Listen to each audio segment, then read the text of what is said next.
It's an exciting day because you get to start your very first Illustrator project. We're going to keep it really simple, and I've given you a list of different options for you to choose from. And what I'm going to do is just make an example of the drawing a tree on a hill.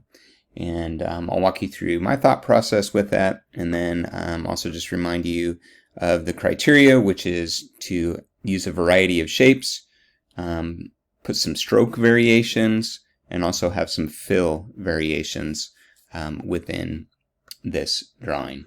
So let's go ahead and begin. The first thing you'll do is to open up Adobe Illustrator. And you'll click on this blue pill that says New File. So click on that. You kind of have a list of different options from most recent, if you've been opening those up, and then you can choose from mobile, from web, from print, film and video.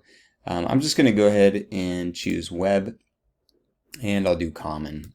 Why not? Make it easy. And then you can give it a title right here if you want under preset details. I'm going to call this One Tree Hill, and I'll click create. Excuse me. So now I have my artboard, and I need to think about what I'm going to be doing here with this One Tree Hill. So I think what I'd like to do is to make the hill rounded. So I'm going to go ahead and choose from the shapes. I'm going to choose an ellipse tool, and it's going to, it's going to be kind of a wider than taller hill, and it's going to need to fit this artboard. So one way that you can make that happen is by going to Rectangle tool. And I'm going to come over to my drawing here. You know what? This is interesting.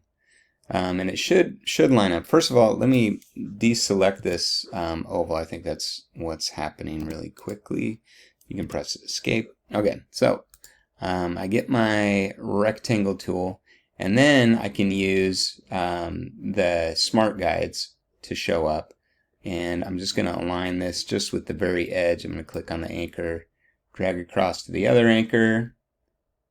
Okay, and those are perfectly aligned. And then I'll drag that down like this. I'm going to use my selection tool and select both of those objects. And then I'm going to come over to Pathfinder, and I'm going to click on minus front. Okay, so there my hill is, and I can move it down into position here. And I can then stretch it out to however big I want. I think I'm going to have it something like this. Okay, so I've got my hill.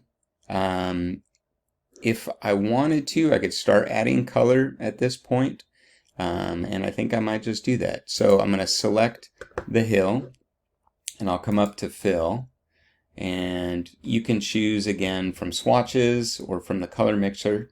I like to use my swatches. Sometimes I create swatches, and you can do that, if you want to choose your own swatch color. I don't really like those greens. I like maybe a little bit more of a bluish green, but not too blue green. There we go. And when I go back to swatches, if I want to use this again really easily in the artwork, I can create a new swatch by clicking on the plus icon down here, new swatch. I could give it a title if I wanted. So now I can come back to this color anytime. I've got my hill created. I would like to have some sort of background, and I'm going to choose rectangle again, and I'm going to go to the corner of my artboard. I'm going to click, and I'm going to drag across the whole thing, and I want it to be maybe sort of a sunset type color, so I'm going to have some orange, or maybe, yeah, I think that would be fine. However, it's hiding my hill, and I need it to be behind my hill. So I could come over and click on Arrange and Send to Back, and now it's behind. This also brings out the point that I have a stroke on this hill and a stroke on the sky as well. So I want to take that stroke away, and you can choose either fill or stroke on the left-hand panel. and click None. You could also do that over here in the Properties panel if you want to do that. So I'm going to do that for both of those. So with Properties up, I can take my stroke, and now there's no stroke. Right? That stroke is just the outline of the shape. So now I have sort of a clash happening here. There's something that happens when you use colors that are contrasting or close to contrasting, like orange and green. It almost provides some sort of strange energy. So I'm going to choose that orange and maybe make it a lighter orange, and that's much more pleasing to my eye. So now I need to make a tree, and I'm going to do that by using my rectangle tool, and I'll click and make a stalk, or a stalk, trunk. That's what it is. Excuse me. And I'm going to change that fill to some sort of brown, and then if I want to make some branches coming off of there, I could use the rectangle again, and maybe if I press and hold shift, it's just going to be at 45 degrees. And then if I want to make a branch coming off of there, maybe I'll make another branch by clicking and dragging, and then choosing the selection tool, coming up here. And then if I zoom in, if I use my zoom tool here, I can click and drag on that, and that'll help me zoom in. And then use my selection tool again. And drag that up. And if I press shift and click, I have both of those selected. And then I can group those together by going to Quick Actions in the Properties panel. Click Group. So now they're going to move together. If I click off, I don't select each one individually.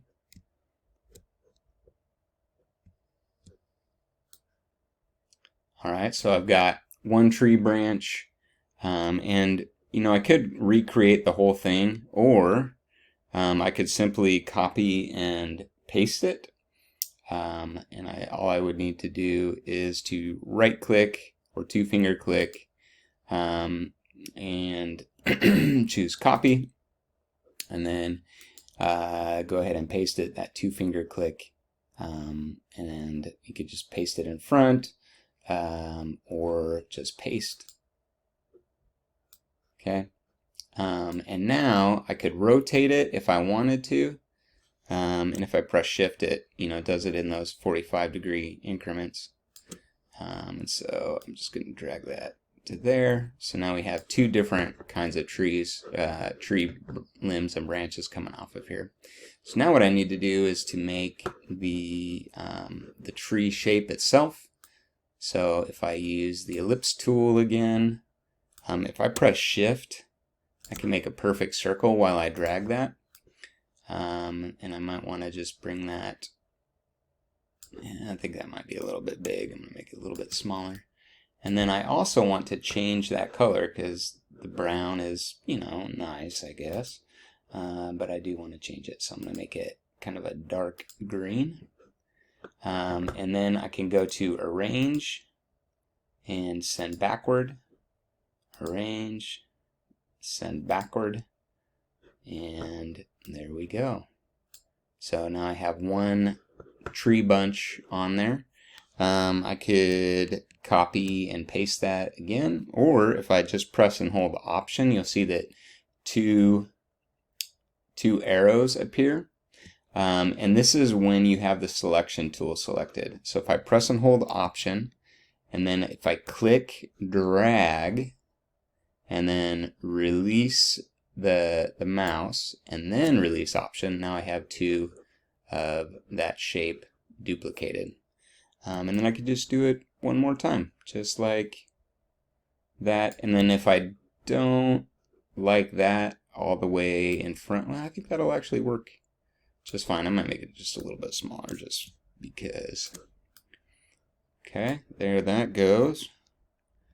All right, so now I've got a tree on a hill, but I'm looking at my requirements, and I have a variety of shapes. Okay, stroke variations. I don't have any stroke variations. They all have no strokes. So what I'm going to do is I'm going to do something kind of tricky. I'm going to press and hold Shift. I have my selection tool selected. Press and hold Shift and then click on each one of these. And I'm going to make this one shape. So I'm going to come over to my Pathfinder and I'm going to click Unite. And then I'm going to go up to my Appearance panel in the Properties panel and click on Stroke. And actually I'm going to click on the box that'll let me select the color. And I think I want to do just sort of a little bit of a medium green. You can't really see that very well because it's so thin. So I'm going to go ahead and make the stroke thickness a little bit wider by popping that up a few notches. And I kind of like that. I like how that looks, the orange and the green. And I kind of think I might do the same thing on this hill, just for fun. And I can't remember, I think it was this green. But let's go ahead and notch that up a few. And then when I pull all the way back, whoops, let me center it, there we go. There's my tree on a hill.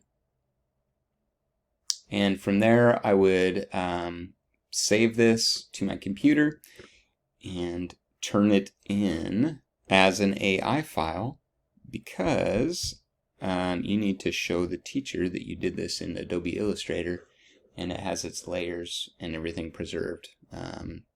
So that, in essence, is one way to create a simple Illustrator drawing that gets you going using shapes in Adobe Illustrator.